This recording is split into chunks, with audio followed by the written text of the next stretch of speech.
Como você se relaciona com o cinema? Eu resolvi gravar esse vídeo depois que eu li um tweet que viralizou aí nos últimos dias falando sobre After Sun.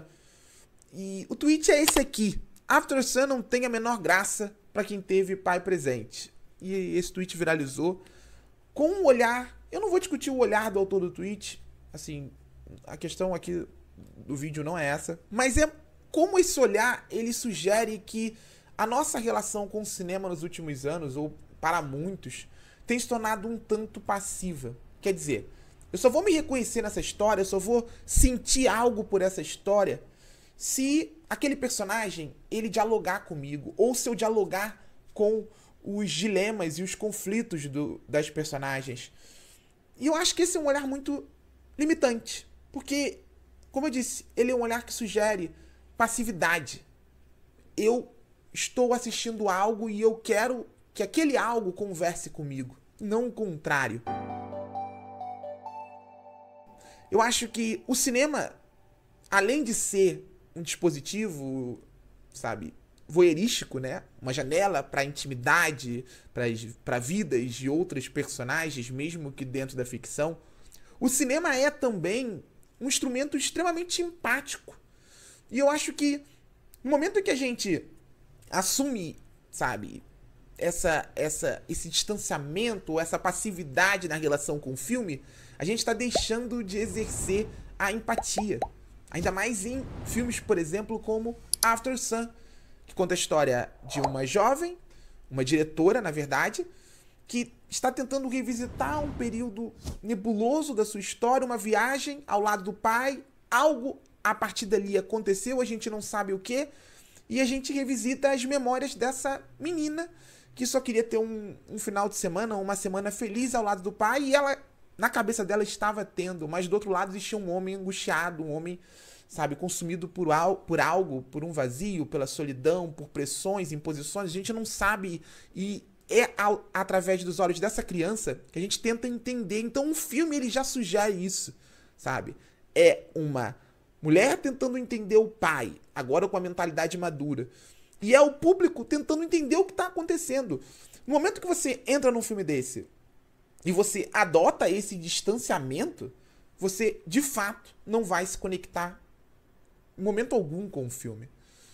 E é por isso que eu acho que a gente precisa mudar muito essa relação com os filmes. Eu vejo muito isso, por exemplo, em outros movimentos do público na relação com filmes que, por exemplo, desafiam padrões ou fogem daquilo que o público esperava ver. Por exemplo, A Substância, no ano passado, gerou muito isso. Várias pessoas assim indignadas porque o filme ele tem 2/3 que, na visão da maioria, eram empolgantes, eram estilosos, diziam muito sobre o mundo, diziam muito sobre o feminino, diziam muito sobre toda a angústia de uma personagem, para um último ato que abraça o terror, o grotesco, o monstruoso. Isso tudo tá no filme, não foi jogado assim, sabe?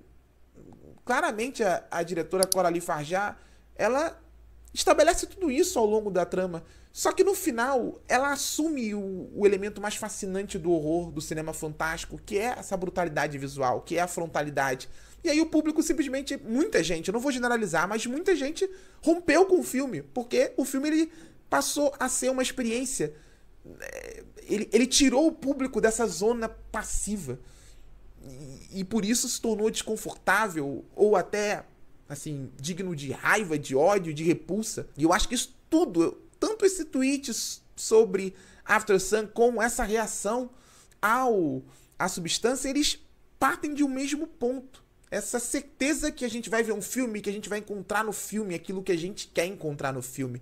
E que a obra, ela não pode dialogar com a gente, nos desafiar, sabe? A partir desse diálogo, a sentir, a viver, a experimentar coisas que não estão na nossa realidade, ou no caso da substância, coisas que são impossíveis dentro dessa lógica verossímil do mundo real. Isso está acontecendo agora com A Hora do Mal, que é um filme que já está começando a dividir o público, muito pelas escolhas do diretor Zach Cregger, que faz um filme de terror.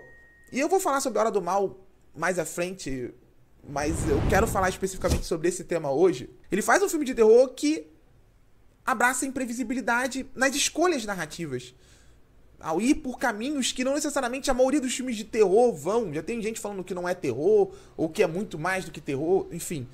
Que é, pra mim, eu discordo absolutamente desses olhares, e que partem muito dessa compreensão de que a nossa relação com o filme é uma relação que ela é passiva, e que qualquer filme que fuja daquilo que a gente esperaria ver, ele está se distanciando da gente. E às vezes a gente tem que correr atrás do filme, sabe? A gente tem que correr atrás das intenções e entender, sabe? Conversar com a obra.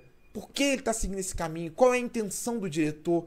Qual é a intenção que ele quer dar para os personagens a partir dessas escolhas narrativas, estéticas, enfim, dependendo do rumo do filme. Seja no caso da diretora Charlotte Wells, num drama super intimista como After Sun, seja no caso de um filme que vai de uma zona provocante, mas dentro de uma realidade pro absurdo, como a Coralie Farjá fez em A Substância, ou agora no caso do Zack Cregger em A Hora do Mal.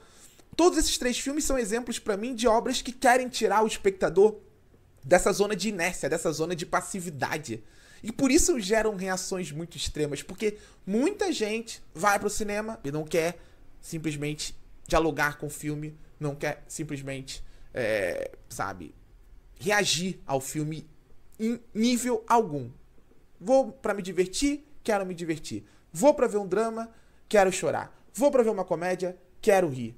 E todo o resto, todo o resto, ele tá ali pra servir a minha vontade. E se isso não acontecer, o filme deixa de ser bom, o filme deixa de ser profundo, o filme deixa de ser reconhecível, como esse tweet sugere. O que eu discordo absolutamente, porque, como eu disse, o cinema, além de ser uma arte extremamente voyeurística, é uma arte que desafia muito dessa coisa da empatia e dessa conexão. E eu acho que quando o personagem cruza a tela, embora seja, exista ali a quarta parede separando a gente, quando esse personagem encara o público, esse personagem ele tá conversando com a gente mesmo dentro dessa sinergia ficção-realidade. E eu acho que no momento que a gente simplesmente senta na cadeira e se deixa levar pelo filme, sem reagir, sem sentir, sem se permitir, eu acho que a experiência cinematográfica ela é em parte mutilada nesse processo. E aí? O que vocês pensam sobre esse assunto? Como você se relaciona a partir desse vídeo agora? Como você se relaciona com o cinema? Você gosta de interagir com filmes? Você gosta de mergulhar nas histórias? Você gosta de pensar elas durante o filme, depois do filme? Ou você só quer ir ver um filme e não quer que esse filme fuja muito daquilo que você espera dele? Qual é a sua relação com o cinema? Diz aí nos comentários. Não esquece de deixar o like, de compartilhar esse vídeo e de seguir o Barata no Cinema, porque isso me ajuda muito. Tchau, gente!